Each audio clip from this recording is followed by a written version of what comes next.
আসসালামু আলাইকুম। আজকে আমি মিষ্টি আলুর শাকের ও মাংসের পাকোড়া তৈরি করে দেখাবো এবং তার সাথে একটা কাঁচা আমের সস তৈরি করে দেখাবো খুবই সহজ পদ্ধতিতে। আশা করি আপনাদের খুব ভালো লাগবে। এখন আমি এটাকে তৈরি করে দেখাবো। এখন আমি সস তৈরি করে দেখাবো। আমি তার জন্য 1/3 কাপ পরিমাণ টক দই নিয়ে নিলাম। এতে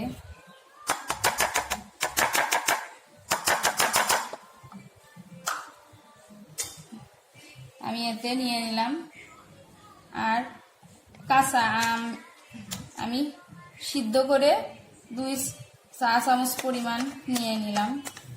আমি আগে থেকে সিদ্ধ করে রেখেছি কাঁচা আম। আর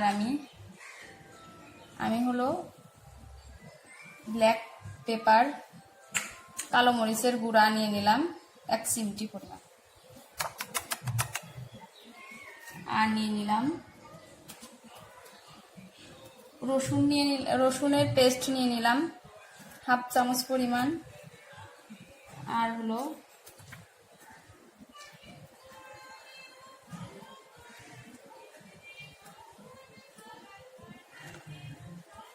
এক চামচ পরিমাণ সরিষার পেস্ট নিয়ে নিলাম। এখন আমি সরিষা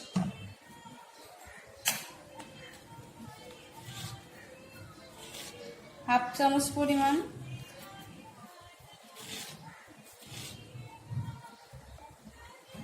লবণ নিয়ে নিলাম। লবণ আর একটু কমিয়ে অথবা বাড়িয়ে নেওয়া যায় টেস্ট অনুযায়ী। এখন আমি নিয়ে নেব 2 চামচ পরিমাণ সরিষার তেল। এটা আপনারা প্রয়োজনে বাড়িয়ে অথবা কমিয়ে নেওয়া যায়। এই সসটা আসলে অতি অল্প সময়ে ঘরে তৈরি করা, খুব সহজভাবে তৈরি করা যায়।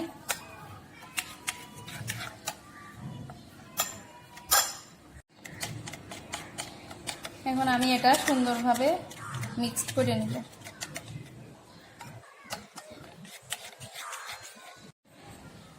এখন আমি মিষ্টি আলু শাকের আর মুরগির মাংস দিয়ে পাকোড়া তৈরি করে দেখাবো। প্রথমে আমি শাকগুলো কেটে নিয়েছি টুকরা করে। এর ভিতরে আমি 1/3 কাপ মাংস কুচি করে রেখেছিলাম, সেটা দিয়ে দিলাম। মুরগির মাংস কুচি করে রাখা। তারপরে আমি 1 কাপ পরিমাণ মসুরের ডাল দিয়ে দিব। আর এতে একটা ডিম দিব।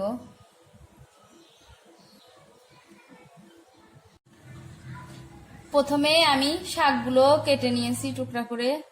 এর ভিতরে আমি 1/3 কাপ মাংস কুচি করে রেখেছিলাম, সেটা দিয়ে দিলাম। মুরগির মাংস কুচি করে রাখা। তারপরে আমি 1 কাপ পরিমাণ মসুরের ডাল দিয়ে দিব। আর এতে একটা ডিম দিব।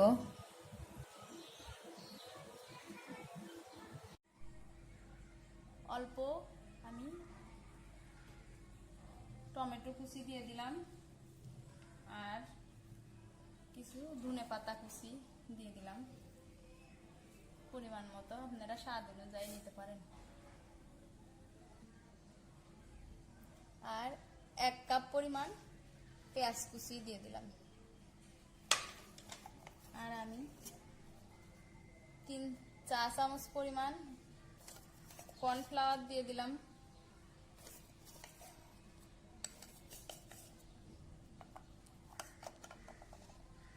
লবণ দিয়ে দিলাম 1.5 চামচ পরিমাণ। আপনারা লবণ পরিমাণ মতো দিতে পারেন। 1 চা চামচ পরিমাণ হলুদ গুঁড়া, চা চামচ পরিমাণ হলুদ গুঁড়া, হাফ চামচ পরিমাণ আদা বাটা, 1 চামচ পরিমাণ জিরা বাটা, 1 চামচ রসুন বাটা। আমি এখন কাঁচামরিচের কুচি দিয়ে দিলাম, একটু বেশি অথবা কম করেও নেওয়া যায় কাঁচামরিচের স্বাদ অনুযায়ী। ভালো মতো তাহলে এখন আমি এটাকে মেখে নিব। এখন আমার এটা মাখানো হয়ে গেল ভালো করে, আমি এখন এটা ভেজে নিব। এখন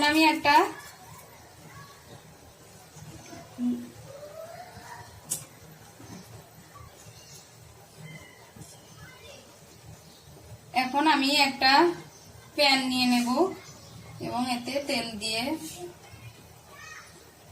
এখন তেলটা দেখতে হবে গরম হচ্ছে কিনা, হাত দিয়ে বোঝা যায়। এখন আমি এগুলো এক এক করে দিয়ে দেব।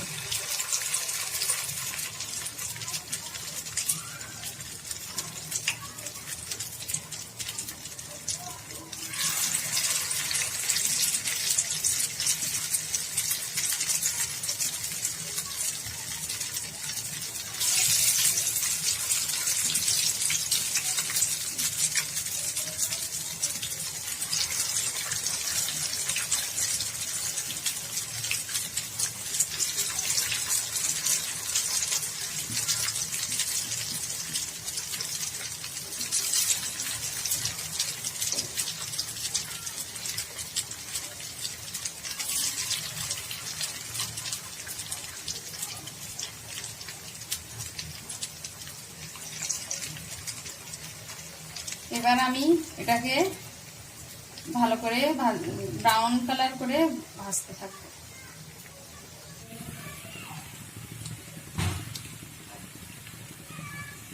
এখন আমি এটা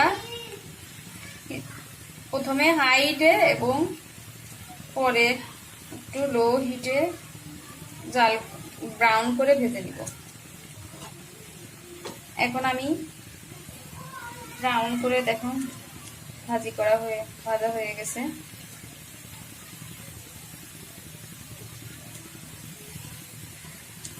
এখন আমি এটাকে ছাঁকনির সাহায্যে তুলে নিব।